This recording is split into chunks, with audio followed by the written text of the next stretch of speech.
All right, the second game is the Sunday night game featuring starter rookie QB Jaden Daniels and the Commanders. They're taking on Baker Mayfield and the Buccaneers.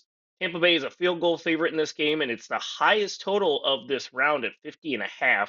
This is a rematch from week one, which was also at Raymond James Stadium in Tampa Bay. What has changed for both of these teams since the Bucks won 37-20 in early September? Yeah, I remember that game well because when the schedule was released back in May, my eyes immediately were drawn to the Commanders plus the points. I thought that the Bucks were going to be a big time regression candidate in Hmm. 2024 after how they greatly achieved in 2023. But Yeah. Baker Mayfield proved me wrong. They got a good OC and Liam Cohn who replaced Dave Canales. I thought there'd be a pretty big drop off losing Dave Canales, Hmm. who is now the Panthers head coach. And then defensively, I thought the Bucks could be in a lot of trouble, especially that since they had a pretty tough schedule. So I was on the Commanders in that game, and I was basically just a game early on the Commanders' run because after that loss, they really started to click offensively with Jaden Daniels and offensive coordinator Cliff Kingsbury calling the plays. So, I'm not surprised to see this point spread where it is because both these teams definitely overachieved expectations and probably to the same level. So, seeing the Buccaneers is about a field goal favorite makes sense to me. What's really big in this, like the difference between the week one game and now, is that the total in that game in Tampa Bay was 42 and a half. And now we have an 8 point jump to 50 and a half. This total is even flirting at 51, which is a key number in terms of NFL total betting. So, it's a high jump, but I think it's justified with how these offenses have played and also some concerns with the defenses lately. I will say when this matchup was set, I was a little disappointed because I thought these teams would have been good bet against teams in the wild card round against other teams in the NFC.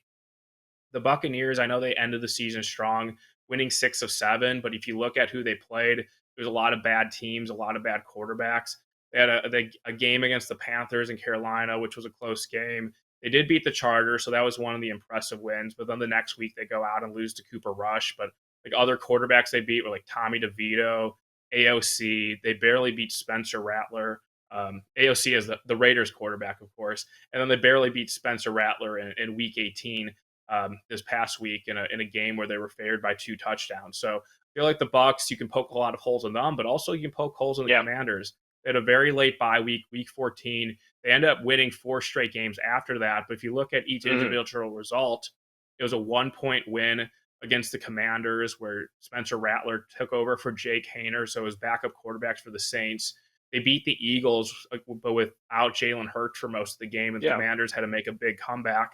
They were down double Hmm. digits at home to Michael Penix and the Falcons in Week 17 on Sunday night, and they needed overtime to win that game.